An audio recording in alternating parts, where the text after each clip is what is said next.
Welcome to Politics Done Right. I am your host, Egberto Willies. This is the progressive program that will take the mystery out of politics. This is the program that will encourage you to make sure government becomes we the people. Whether you are liberal, conservative, or otherwise, you get to air your point of view.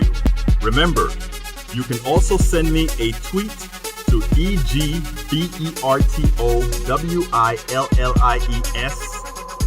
That is, at Egberto Willies. Let us engage. It is politics done right. 1, 2, 3, 4. Well, folks, welcome to one more edition of Politics Done Right. I'm Egberto Willies, your host. We are going to have a great show for you today. But before we get into telling you all that we're going to do, I have quite a bit of information that we need to talk about. Folks, first of all, today's show is going to be stealing of elections. You know, we constantly hear about elections being stolen. We constantly hear all these issues one after the other.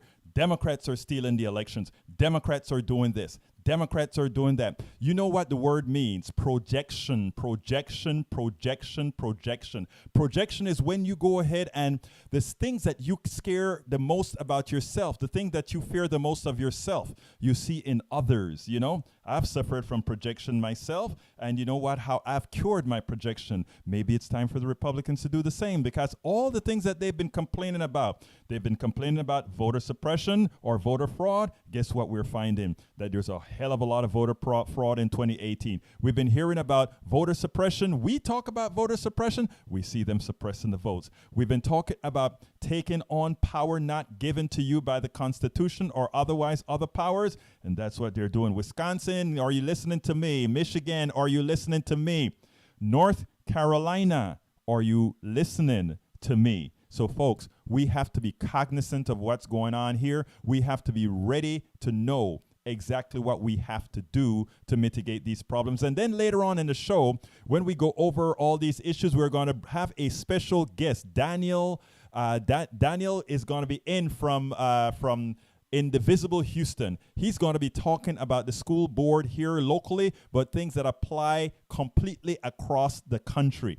And he's going to spend 5 minutes or so with us detailing some issues that we need detailed on how we really take back power and how we ensure, listen again, it doesn't happen automatically.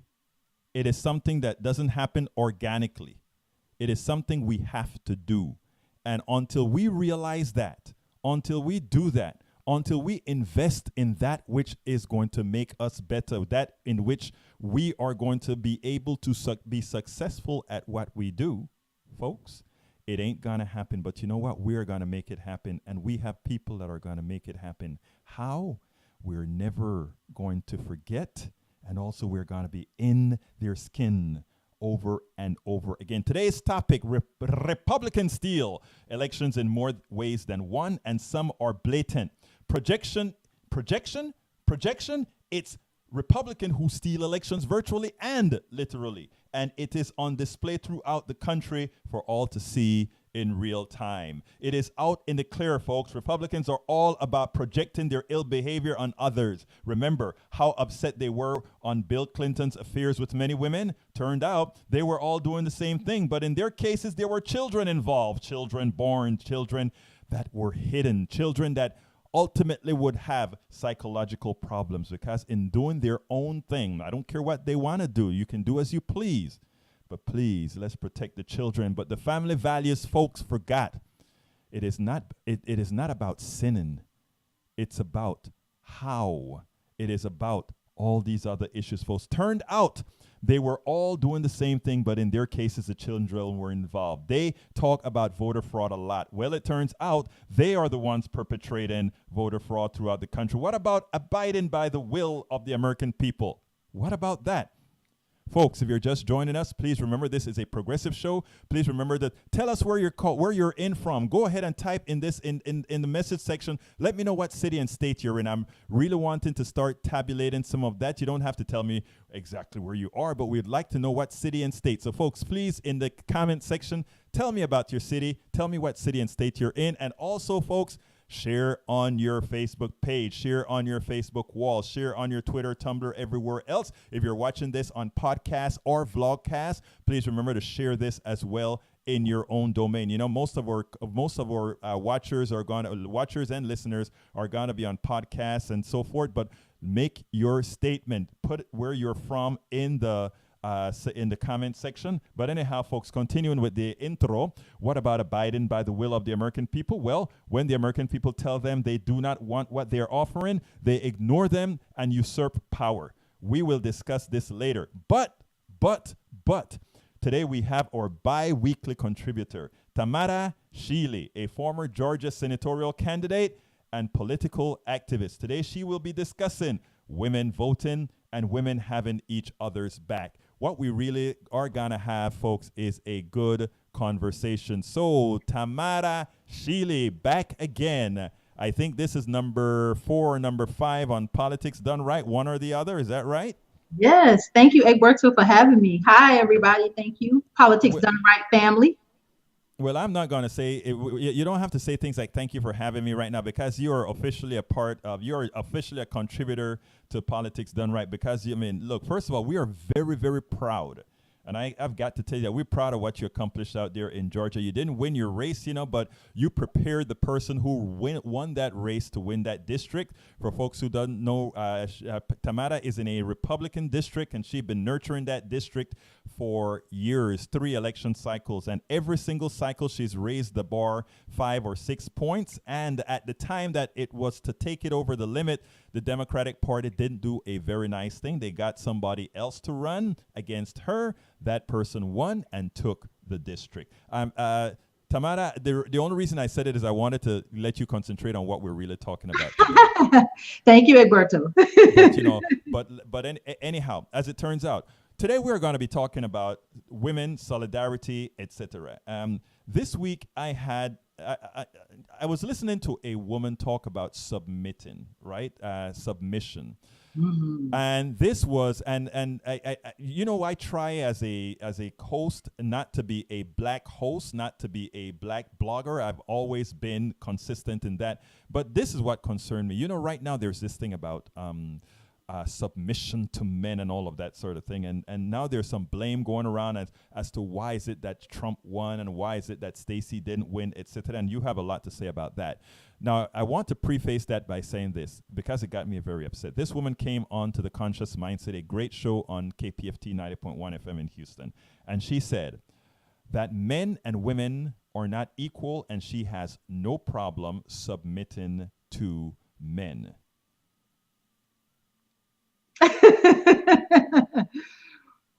Woo, that's a pretty loaded statement. Was she an older woman, or she's a? This was a probably 30-something-year-old black woman that said that. Well, Egberto, there's a difference between submitting and surrendering. And I actually had a conversation. I'm a part of a network of people, and we actually did a podcast just recently, and I'll have to share it here in this in the feed. But we did a podcast, and we actually talked about submission and surrendering. And this is my definition.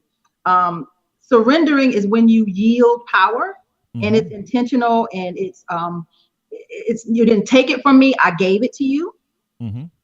Submission to me is subservient, and I am not beneath you. I don't believe that I should submit to you, particularly in marriage. I do believe in some order, and the biblical order, and God and husband and wife and family. I get that. But I think that I don't believe in submission. I believe in surrendering. And as far as she was a black woman, obviously you say middle age, 30-something black woman. We black women, just to speak candidly, we want our men to lead. So her making that statement, I'm not mad at her. Like, I'm not like, I get it, I understand it, and she's putting herself in a position so that if she's married or if she's not, that the man in her life can take more of a leadership role, because that's a problem in the black community where we have strong black women, and we have to be strong, Egberto, not because, and I've had this conversation, not because we want to be, but we're forced to be as single moms. We're doing a lot on our own without the help of a partner or husband, and it's hard. So the women that we are today is not the women that we actually want to be. And I actually had a conversation. I was a nail tech for almost 20 years, Egberto, and I did nails and had very intimate conversations with women. And one woman said to me in a conversation, she said, and I was so close to my clients, because when you do services, you're touching people all day, and there's a lot of trust involved with me touching anybody. So she said to me, she said, Tamara, and she was an older white woman. She said that white women were jealous of Black women. And I just stared at her and I paused and I said to her that, well, we're jealous of you too. And she just stared at me. And then she explained to me how we're so strong. And that's when I had the conversation with her that we don't want to be.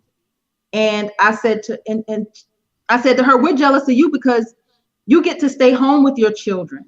You know, you don't have to worry about the bills being paid and taking care of your family. You don't have to be mom and dad. You just get to be mom. So we understood in that moment that we had more alike. And, you know, there's no reason for me to be jealous of her and no reason for her to be jealous of me. It's just the world we live in. Now, in listening to you, and, you know, it seems to me like maybe the positions is being softened a bit, because what I took out of that is that your statement was coming from what the Bible had to say with respect to women and men in relationships. Is that correct? I believe in order, and I can just tell you, yeah, it is correct. But I believe in order. I believe that, you know, as a spiritual woman, I believe in God, in a divine entity. I wholeheartedly believe in that. And then I believe that as a wife, if you are married, that your husband does have a significant amount of responsibility for his wife and his family. And I think that particularly in the Black community, we have lost that kind of structure. Slavery, Jim Crow, everything, the criminal justice system, everything has been against us. So we don't have that kind of structure in our homes. So for her to make that statement, I don't think it's softening it, Egberto. I just want people to understand it from her perspective.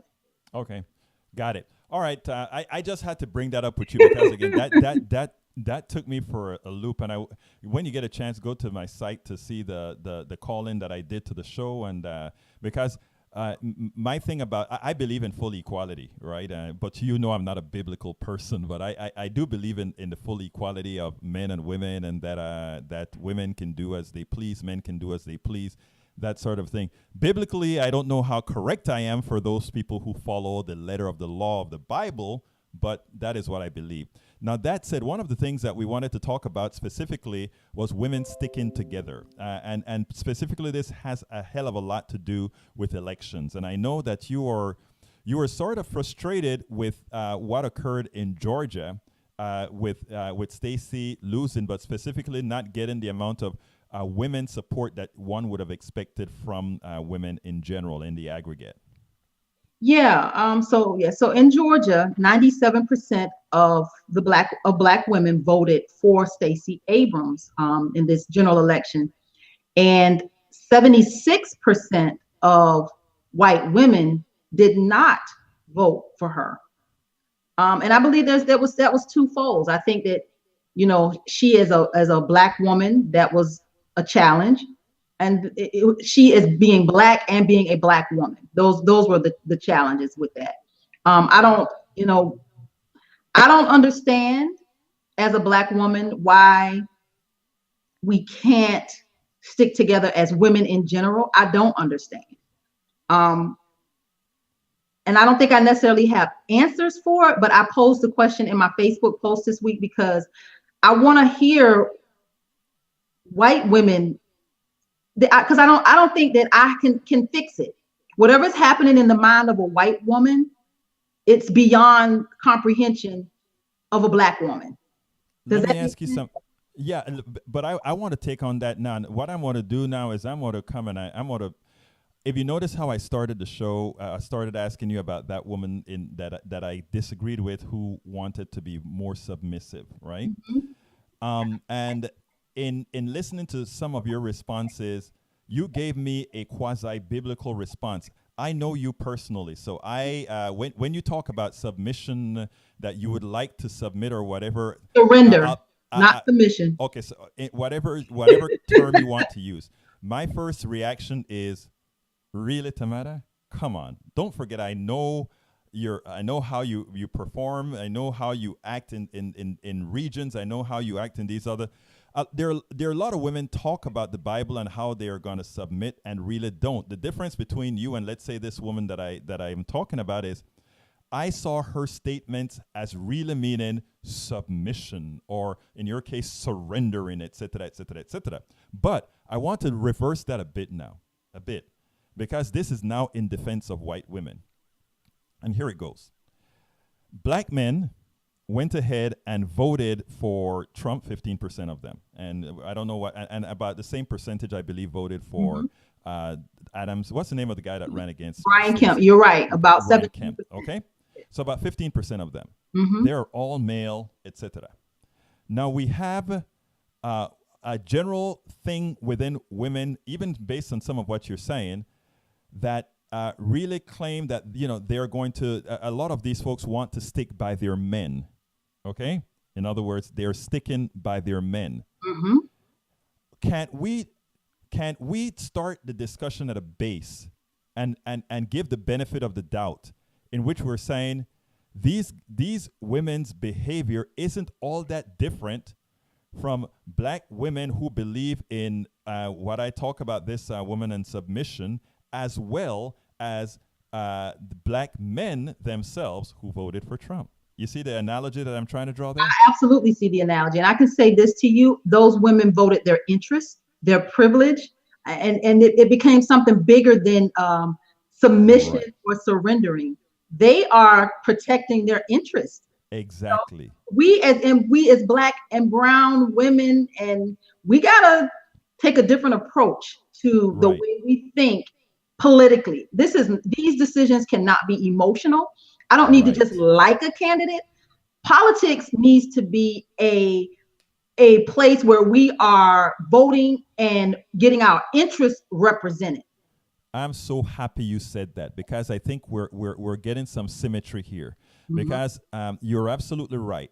These women in a lot of ways voted their interests. Now, the poor folks in Appalachia and poor folks in the ghettos and the barrios always, a whole lot of times, never vote their interests, because again, nobody goes to them. But we're talking about folks that really know what's going on. And I guess where I'm going here is, I'd like to say that if you take a look at it, then what candidates have to do is find that point. And a lot of folks get upset when I get real, if you will, right? And they get upset when I get real, because they figure, well, you're trying to make excuses for people. No, I'm not.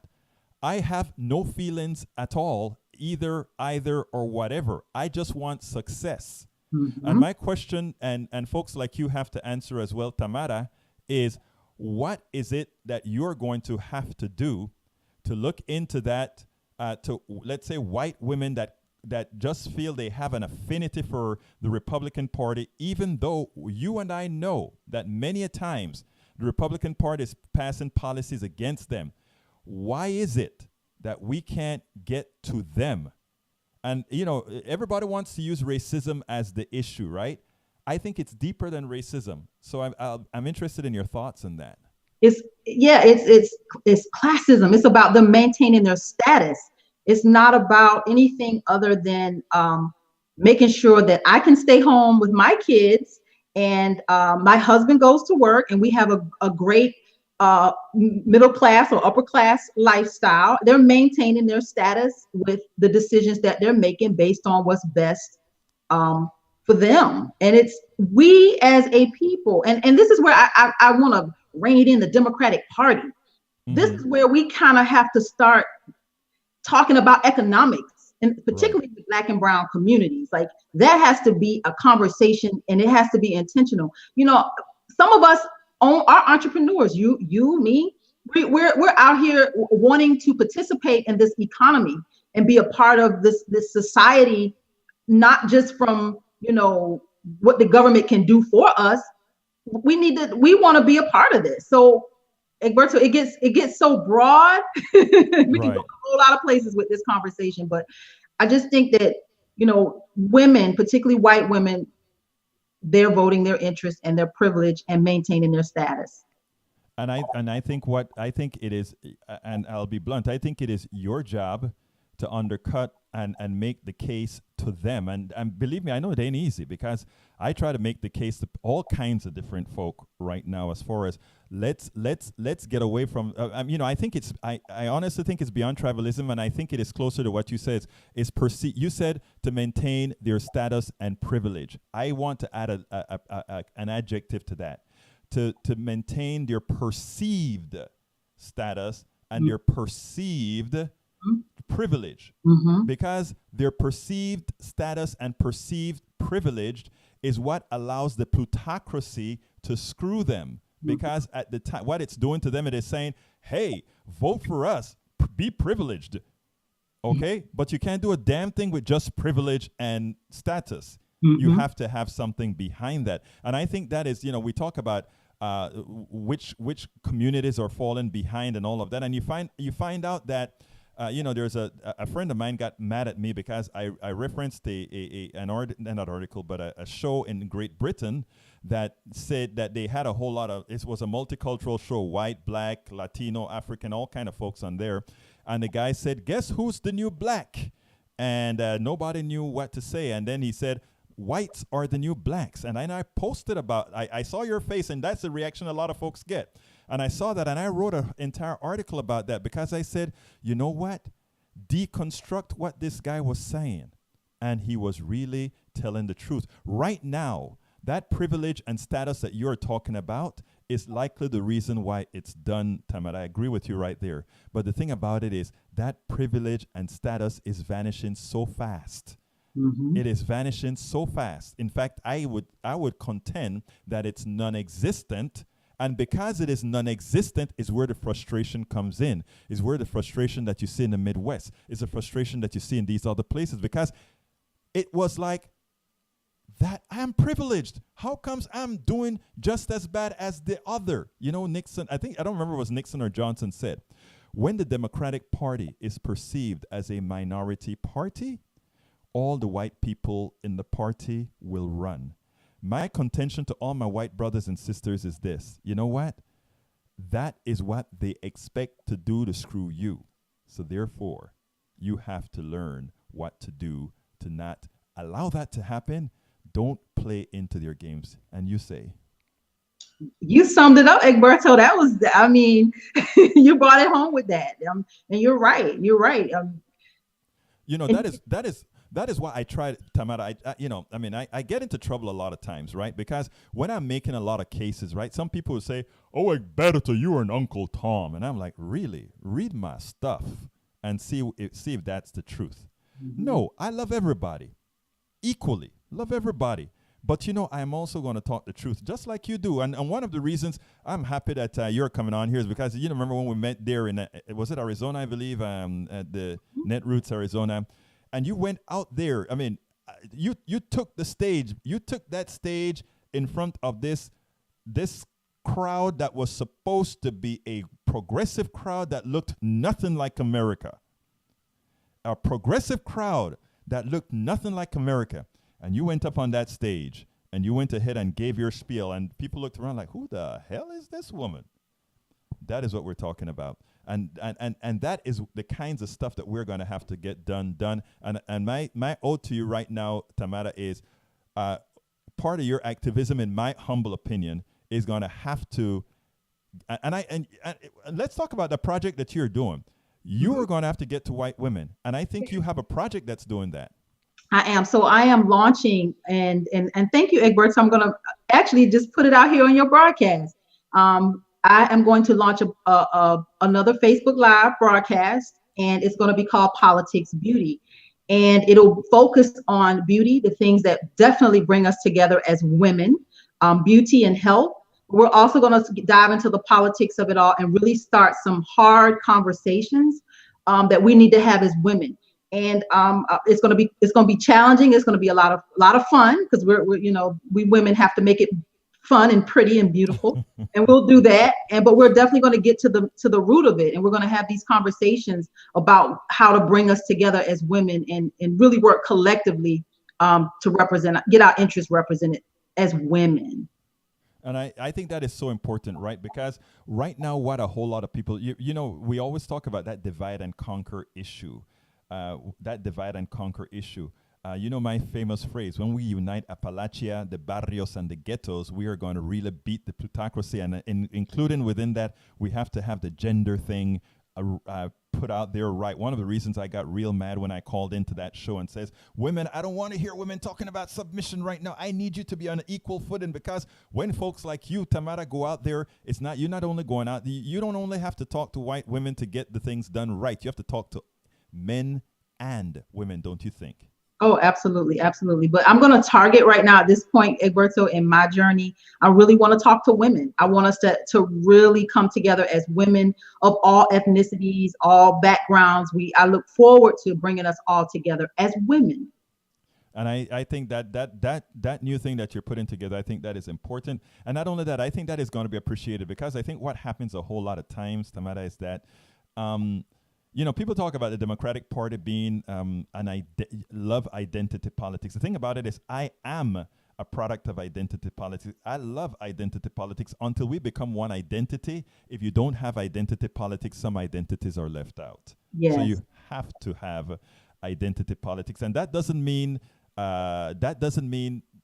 friction among people. It means the specific things that affect this group of folks, let's address it. The specific things that affects this other group, let's address it. That's identity politics, and you have to play it until we are really, really all playing on an equal playing field, don't you think? Absolutely, absolutely. We don't want to leave anybody out, any community of people out. And you're right. We have to continue to have these conversations and build these bridges and fix what's broken.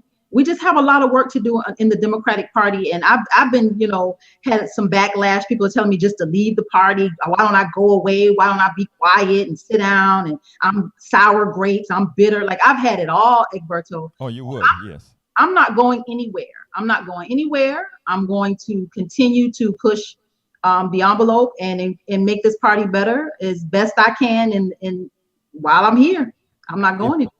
If it makes you feel any better, most progressive Democrats, real progressive Democrats, are having that conversation over and over again, and they're having that problem over and over and again, because old-time Democrats, even though they really share our values, I mean, I've had this discussion on Daily Kos a lot.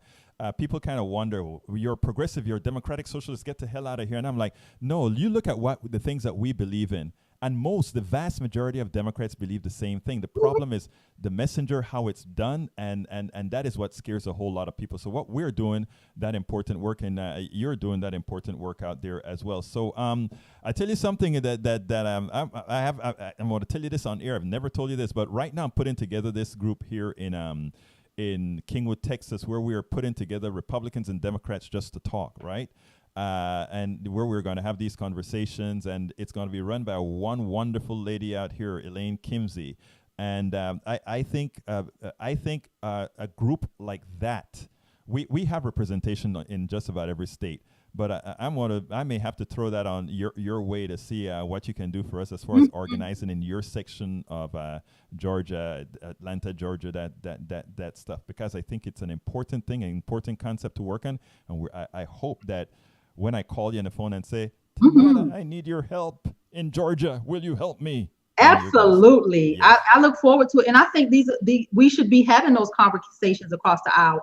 When I ran as a candidate, I was very intentional about saying I will be having conversations with my Republican counterparts. We're going to have these conversations, and I'm going to try to work with them. I mean, that's politics, and that's what you're supposed to do. We may not agree, but we're going to figure out how to get there together. Right. Absolutely so. Well, Tamara, it is that time, and I want to thank you as usual for your bi-weekly thing, that bi-weekly coming in here. I know that you're in school and doing a whole lot of stuff as well. So look, thank you so kindly for being here. Why don't you give our audience, and notice I said our audience, a closer. All right. Thank you. Again, Politics Done Right. I'm glad to be a part of this family.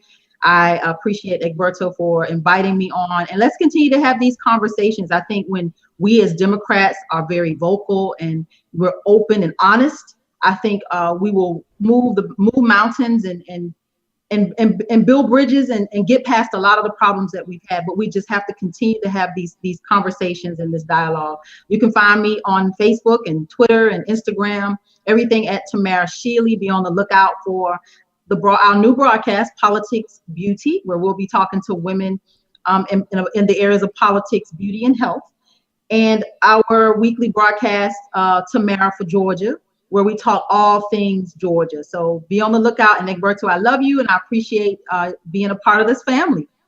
Thank you so kindly, Tamara. And don't forget, put some of those links inside of the down inside of our messaging under the show. I absolutely will. You have a great thing, and I'll see you in 2 weeks. See you in 2 weeks. Bye, family. Bye. Have a good one, guys. But folks, that was Tamara, and we go back a long time in Daily Coast, Netroots Nation. She is, and she's one of activists.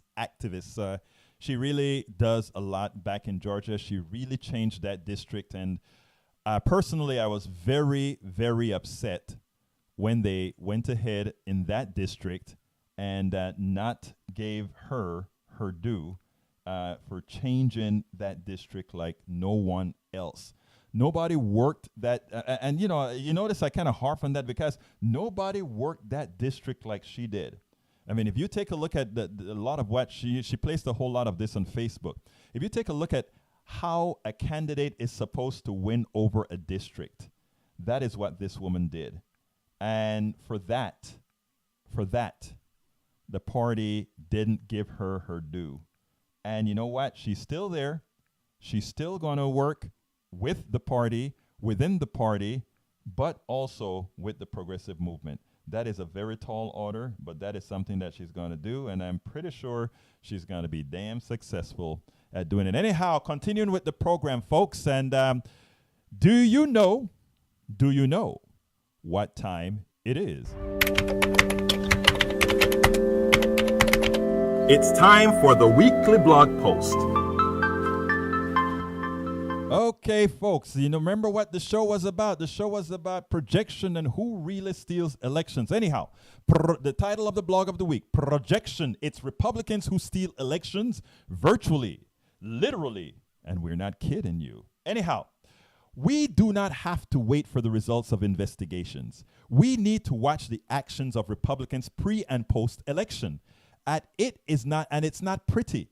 A shrinking base can only win by deceptively preventing people from voting, rigging the landscape with unfair laws, and outright fraud.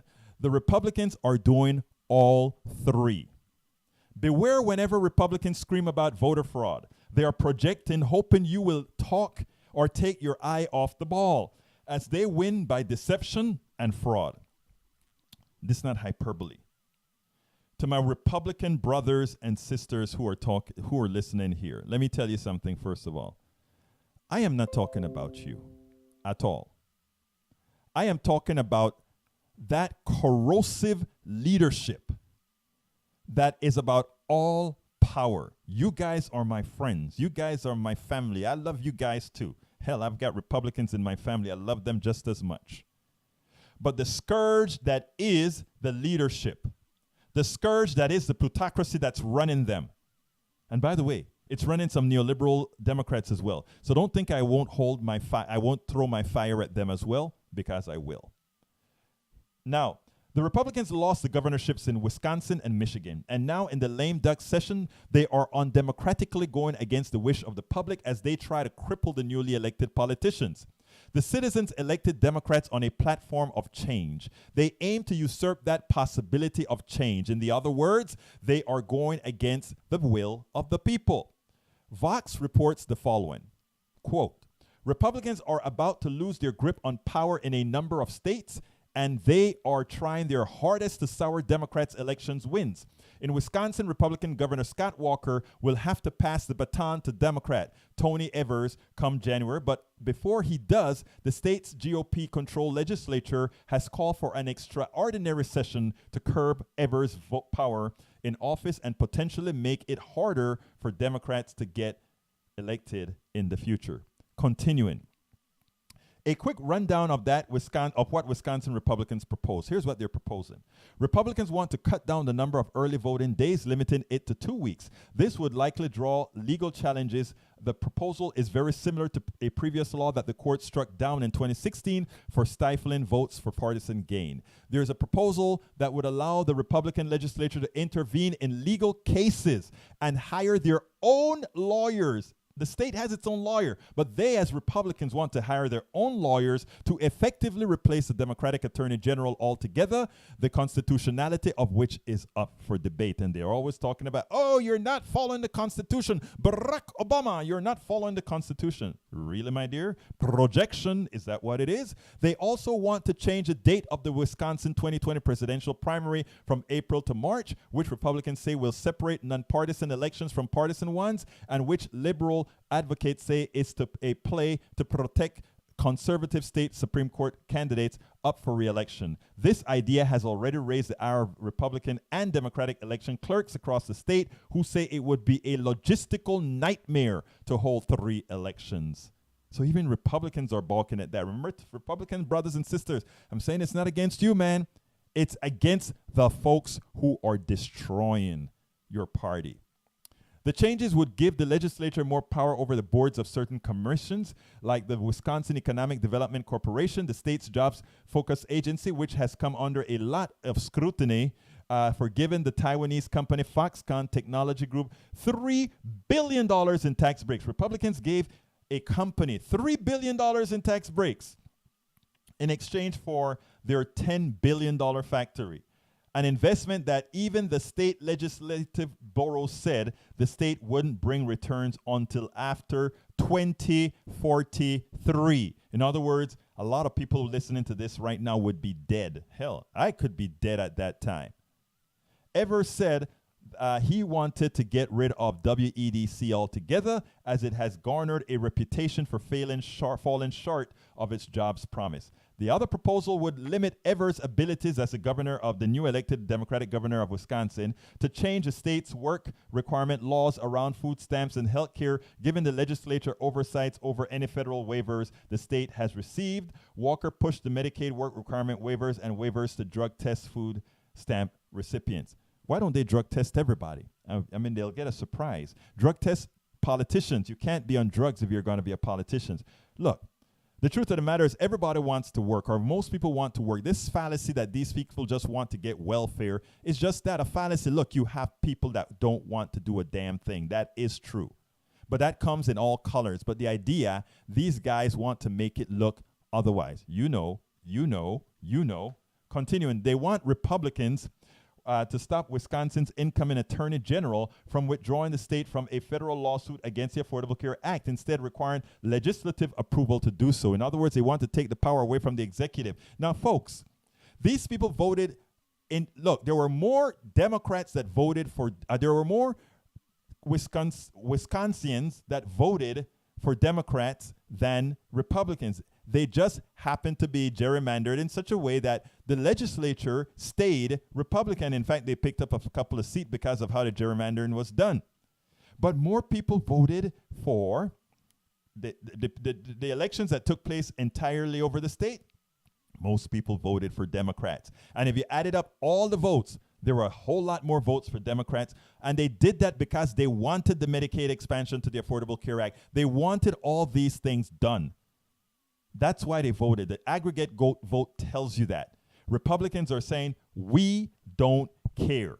We want to continue to serve the plutocracy. We want to continue to serve our benefactors, and that is what we're going to do, irrespective of your vote, Wisconsin, irrespective.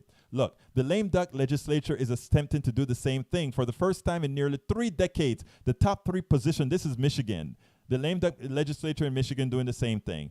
For the first time in nearly 3 decades, The top 3 positions in the state's executive branch will be held by Democrats. And in the face of that, Republican state leaders are using the same lame duck session to push forward government changes that would limit Democrats' power in the state. And I want to tell you something that is wonderful, folks. Those 3 top positions in Michigan, the 3 top positions in Michigan went to whom? Women. Women, mujeres.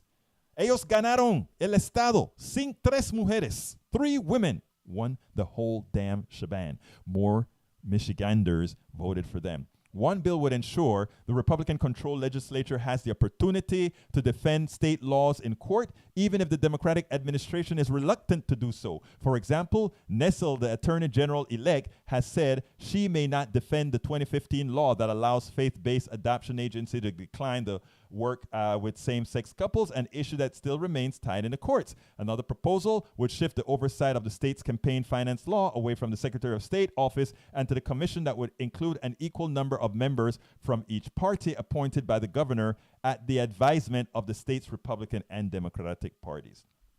Look, close quote. We must not forget the election, it's not yet certified, that was most likely stolen from the Democrat. And that is in North Carolina. The Washington Post reported the following. In a low-slung agent commercial strip across the street from an online gaming parlor here, a local operative named Leslie McCrae Dowless ran this command center for Republican Mark Harris in the 9th Congressional District primary this spring. The possibility that November's vote will be tossed out has prompted an eruption of partisan accusations. The case is politically fraught for Republicans who in North Carolina and across the country have pushed for voter identification laws and other restrictions while warning without evidence about the threat of rampant voter fraud, particularly by immigrants in the country illegally. Now, amid Democratic calls for investigations of a different kind of election fraud, one that allegedly benefited the GOP, Republicans have stayed largely silent about the allegations, instead accusing the state election board of trying to steal the race. On Monday, the board issued a subpoena to the Harris campaign, according to campaign attorney John Branch. The board is expected to issue one soon to Red Dome Group, a GOP consulting firm based in the suburbs of Charlotte that hired Dowless. According to 2 people familiar with the probe, the elections board has collected information suggesting that high-level officials in the campaign may have been aware of Dowless' activities, according to the 2 people. Folks, it is, close quote, it is essential that we point out these realities. As Republicans imply that Democrats cheat in elections, it is they who do everything to usurp the will of the people. Folks, we have to be cognizant of all these things that are happening. We have to realize what's happening. We are supposed to be hearing from Daniel sometime in the next few minutes. I hope he remembers to call in. Daniel from Indivisible Houston has some information for us, or he should have some information for us. Daniel, if you're out there, and let me put that telephone number on the screen. That number is 646-716-5812. Again, that number is 646-716-5812. And if anybody else wants to call in and talk and make any comments on what we've discussed thus far, please give us a call at 646-716-5812.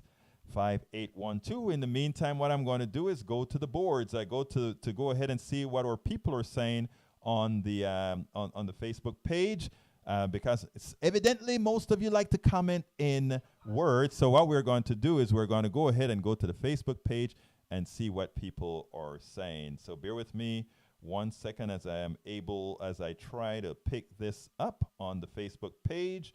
Let's go ahead and find. One of these days, one of these good old days, I'm going to go to the Facebook page and every single message that you guys put out there is going to show up. Anyway, Michael Rudnan says, watching from St. Paul. Michael Rudnan, far as I gather with those I've interacted on Facebook, most progressive Democrats are having a dilemma. Try to shift the Democrats into a party of people, not the money, and leave, not the money, or leave the party entirely and go all in for a strong third party. I know that feeling. I can't, Mr. Rudnan, I just don't see it yet. I don't see the success or the possible success of a third party as yet. I mean, I know the Green Party has tried it and so forth. We have a duopoly, and until we get, here's how I think the transition will occur.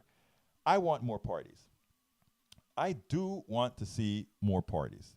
But I think the transition is going to be, to get that transition, I think what we're going to have to do is first go ahead and get a whole lot of progressives in there. And when we get the progressives in-house, then they can start to change the laws that make this a functional, solely a functional duopoly. Until we get there, until we are able to change the laws itself, I don't see how we can possibly get a third party, be successful with third parties at all. I don't see it. If you're able to see it, I'll, like I tell people all the time, I am always willing to try new things. I am always willing to take a look at new things and see where we get from there. But I just don't see it at this point in time. Okay, let me see if I'm missing some other comments here, because it's, for some reason, the comments are not working on the phone. But in the interim, while I'm looking for these posts, bear with me as I look for the posts, I want to remind you folks that what's occurring in Michigan, what's occurring in Wisconsin, what's occurring in North Carolina, those are the things we know about. The question is, what don't we know about? And there's quite a bit that I'm pretty darn sure that we don't know about. And the thing about it is, how do we mitigate that? And how do we ensure that, how do we make sure that going forward, these things don't happen again? And the only way to make sure that these things don't happen again is to remain engaged. And that is what we intend to do. Okay, I'm looking at the screen right now. Wisconsin, how's about the election fraud after the fact? Yeah, they would do that, Mr. Rudnan. That is what they do. In other words, they've lost the election. So what they're going to say right now is they're going to say, well, we think we really won, but there was election fraud. So what our guy was doing didn't make a difference. Gene Richardson from St. Paul, Minnesota, welcome aboard. And I think Rudnan said he was from somewhere else. Okay, let's see. There is an issue, I think, with the comment section in Facebook Live that somehow doesn't show you all the comments, or I don't exactly know what's going on there. But we'll try to go ahead and continue. Now, Daniel, if you're there, please give us a call at 646, 716-5812. Again, that number is 646-716-5812. Next subject has to do with Mr. Bush. I am very concerned about the constant canonization of some of our politicians when they die. And that is what's occurring with Bush right now. They're making Bush this hero. Bush wasn't, look, I don't want to take anything away from President Bush. President Bush wasn't a super bad guy or anything like that. But this revisionist history of this man being a completely and entirely very nice man is that's not the case. I am from Central America. I'm from Panama. And my memories of Bush, right, as I studied here in the United States, was worrying to death if my family was still alive in Panama. That is all that I know. I don't know where is that coming from. That is all that I know. What I know is that, and sorry for that interruption, for some reason our electronic Skype came right over the system. But what I know of Mr. Bush is that during the 1989 invasion of Panama, they came in with a force. Panama had police and defense forces and all of that of about 4,000 people. And they're scattered all over the country. And what I know of President Bush is that he came into Panama and he blew up the cuarteles, that's the headquarters in Colon, that's the city that I'm from. He also did so in Panama City, in I don't remember, not Marañón, the town where he's at. But in the process, Noriega's headquarters was surrounded by ghettos where thousands of people lived. And you know, if you take a look at the official death count, they say 3,000. Forget that. It was about 10,000 people. But these are people nobody care about, right? These are people in the slums. These are people that surrounded the cuartel where Noriega was.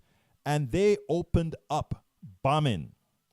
I remember my father, who's about 3 or 4 miles from the cuartel in Colon, over the bay, probably 3-4 miles or so, running like a chicken. And these are things that he told us afterwards. Running like a chicken in the house, not knowing what to do, because all he heard were helicopters over Arco Iris. That's the town that he lives in right next to Colon, in the province of Colon.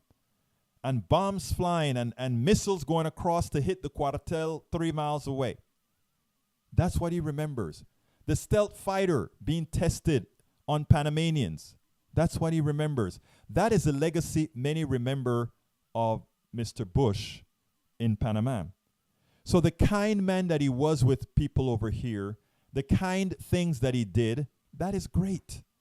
And I honor his wife a lot of times because of some of the things she's done during the civil rights.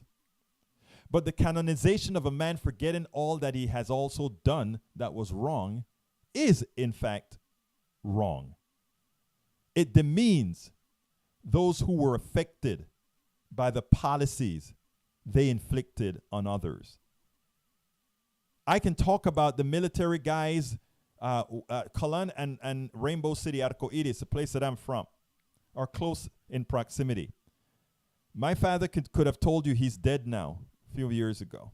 He could have told you firsthand. The man trying to get insulin to his wife in Colon, not speaking any English, looking at an officer and saying, I need to get this insulin to my wife or she's going to die. And them gunning him down.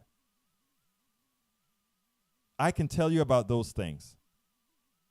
I can tell you about going into the city of Panama and just annihilating folks as they looked for Noriega, who was running around Panama City till he got into the Papa Nuncio.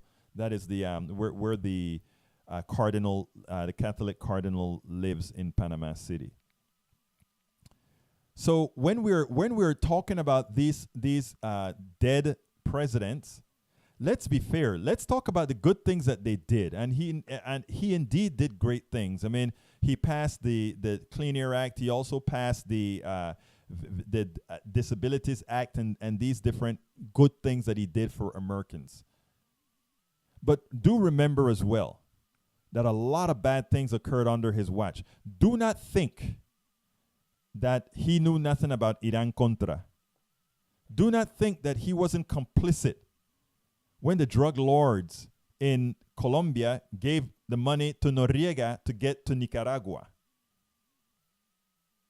Do not ever not believe that he knew nothing when the arms sales were made to Iran against the law. So let's put all of this into the appropriate context. Until we put all of this into the appropriate context, when some of us, whenever we see the canonization of whether it be Bush, whether it be Reagan, whether it be Ford, there's a history there. And that history is not solely an American history. America as leader of the world, America as leader of the world doesn't only answer to Americans, but it also answers to the rest of the world where their policies have implications. And their policies, the implication of American foreign policy has implications directly on American people as well. A lot of the hurt that's been placed on Americans is not because people around the world don't like Americans. People around the world love Americans.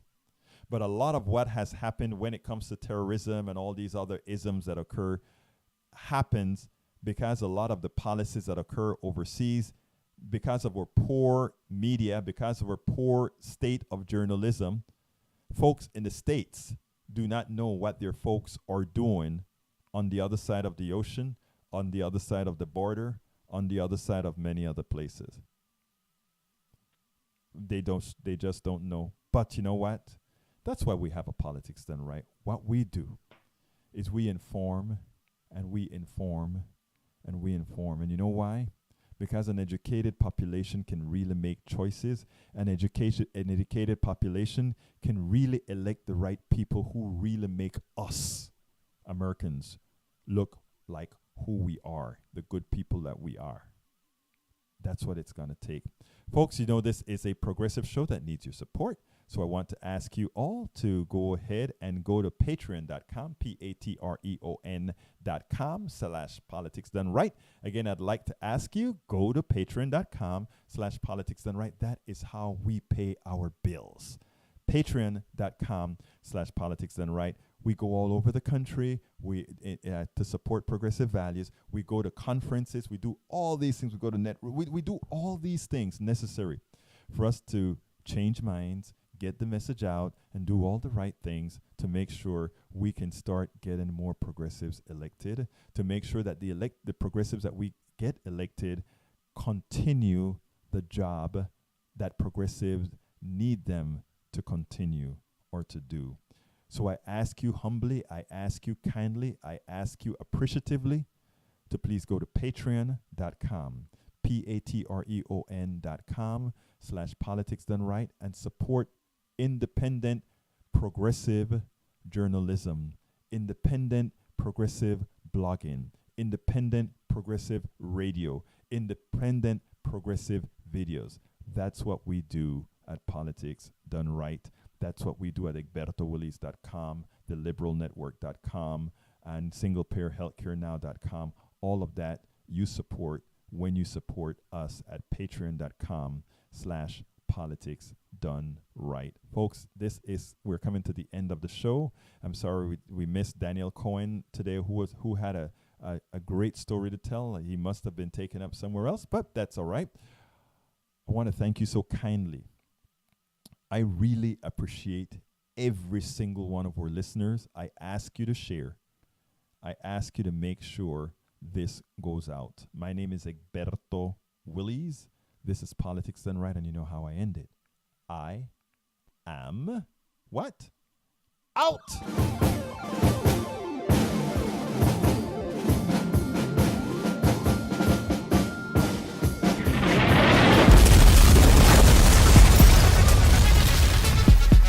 Welcome to Politics Done Right. I am your host, Egberto Willies. This is the progressive program that will take the mystery out of politics. This is the program that will encourage you to make sure government becomes we the people. Whether you are liberal, conservative, or otherwise, you get to air your point of view. Remember, you can also send me a tweet to EGBERTOWILLIES. That is at Egberto Willies. Let us engage. It is Politics Done Right. 1, 2, 3, 4.